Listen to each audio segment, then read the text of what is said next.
Welcome back. If you're joining us right now, we already ran 4 diagnostic tests: the faith alone trap, the once saved escape ramp, scripted vain repetitions, and graven images. But the next counterfeit isn't buried in some theology textbook. It's a word used every single Sunday by millions of devout, well-meaning people. And Jesus forbade it, point blank. Here's what we're covering in the next 10 minutes. 1. The forbidden title Jesus banned that entire denominations still use every week. 2. The name written on the church sign, and why it's telling you exactly who that church actually belongs to. Stick around to the end, because I'm also going to tell you exactly what to do if your own church fails this test. Let's get into it. Let's cross into territory that makes people uncomfortable. Let's look at the instruction manual first. But you, do not be called Rabbi, for one is your teacher, and you are all brothers. And call no man your father upon the earth, for one is your Father, which is in heaven.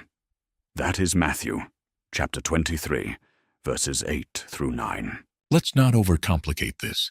Jesus wasn't speaking in riddles. He wasn't talking about your biological dad, who taught you how to ride a bike. Look at the context of Matthew 23. He's addressing religious leaders who loved long robes, the highest seats of honor, and special elevated spiritual titles. Titles that made them look holier than the average believer. And yet, across major branches of modern Christianity today, millions of believers explicitly address their spiritual leaders as Father, or build entire hierarchies around clergy titles that function exactly the way Jesus condemned. Robes, ranks, Reverend this, Right Honorable that, Most Holy the other. They'll offer you a winding explanation for why it's actually fine, or call it just tradition. But ask yourself something simple and honest. If Jesus named a specific title and said, "Do not use this spiritually," and a church builds a hierarchy around that exact title anyway, who are they really submitting to? Jesus or their own tradition? This isn't a small technicality. It's a pattern. Every single time Scripture draws a hard line, someone eventually shows up with a reason to step over it. And the more comfortable a tradition feels, the harder it is to question it out loud. And notice the second half of that same verse. Jesus doesn't just forbid the title. He gives the reason. You are all brothers. Not a pyramid with one holy man at the top and everyone else beneath him. A flat family. The moment you introduce a title that sets one believer above the rest, as spiritually superior, you've built a structure Jesus never authorized. That's the pattern to watch for. Not just banned words, but banned hierarchies dressed up in respectable language. Look at how the apostles actually addressed each other in Scripture. Paul calls Timothy, "my own son in the faith," but he never once lets a congregation call him Father Paul. John calls his readers little children, out of pastoral affection, not spiritual rank. The language of family shows up constantly in the New Testament. The language of hierarchy almost never does. That gap is not an accident. When a church elevates a human leader into a position of spiritual fatherhood, it intercepts devotion that belongs to God alone. That's counterfeit number 5. Now we shift gears from what churches teach to what you can see from the outside. And the first clue is hiding in plain sight, right there on the sign outside the building. Walk down any busy street in any city, and you'll see a dizzying array of church signs. First Baptist, United Methodist, St. Jude's Catholic Church, the Lutheran Church. Have you ever actually stopped to think about where those names come from? Some are named after a practice, like baptism. Some after a human founder, like Martin Luther. Some after a system of government, But if we're restoring the New Testament pattern, we have to ask, what did the apostles actually call the church? Look at how Paul opens one of his own letters. Paul, called to be an apostle of Christ Jesus by the will of God, and our brother Sosthenes, to the church of God in Corinth, to those sanctified in Christ Jesus, and called to be his holy people, together with all those everywhere who call on the name of our Lord Jesus Christ, their Lord and ours. Grace and peace to you from God our Father and the Lord Jesus Christ. That is 1 Corinthians chapter 1, verses 1 through 3. Notice the address. Paul doesn't write to the Corinthian church. He doesn't write to the church of Paul, even though he planted it with his own hands.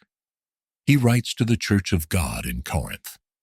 Paul was called to be an apostle of Christ Jesus, but the church itself belongs to God. That's not a throwaway line. Paul uses that exact address over and over across his letters. The people in that congregation are sanctified in Christ Jesus, set apart through him. But the church, the assembly itself, is named for the one who owns it, God. And this isn't a one-time slip in Paul's opening line. Turn to 2 Corinthians chapter 1, verse 1. Same address. Unto the church of God which is at Corinth. Turn to 1 Timothy chapter 3. He calls it the church of the living God. This wasn't incidental. It's a deliberate, repeated pattern across Paul's writing career. Every time he had the chance to brand the church after himself, or after a city, or after a movement, he pointed back to the same owner. So why, throughout history, have human beings kept rebranding what belongs to God, naming congregations after theologians, administrative styles, or cultural movements that came centuries after the apostles were gone? When a church wears a human designation, it's signaling, maybe without even realizing it, that it's anchored to a human tradition or historical split that happened long after the apostles were gone. If you want to find the true church, look for one that's completely content to bear the name of the one who sanctified it and owns it. No human branding, no marketing gimmick, just the church of God. We've run the test. 5 counterfeits, 1 structural clue. 1. The faith alone trap. James chapter 2, verse 20. 2. The once saved escape ramp. Matthew 24, verse 13. 3. Scripted vain repetitions. Matthew chapter 6, verse 7. 4. Images of worship.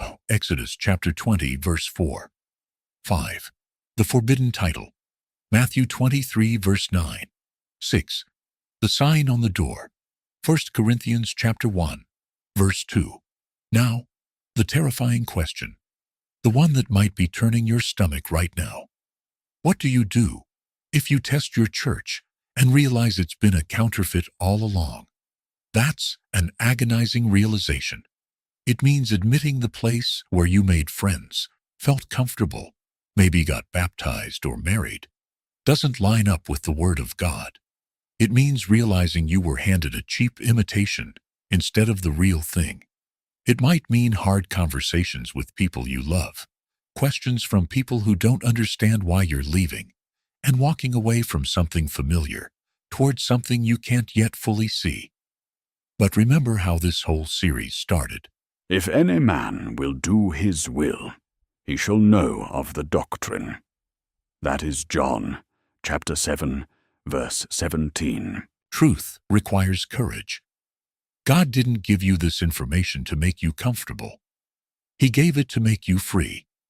If your church failed the test, the answer isn't to stay and try to fix a foundation poured incorrectly centuries ago. You can't renovate a building whose blueprint was wrong from the first line. The answer is to leave and to seek out a simple, independent body of believers who wear only the name Scripture actually gives them, who teach only the Word of God, who worship in spirit and in truth, and who recognize no king but Jesus. They exist. They're out there right now. And they're waiting for people just like you, people who care more about truth than a good show. Start simple. Open the book of Acts, chapter 2, together with people you trust, and ask one honest question out loud. Does what happens in this room match what happened in that room?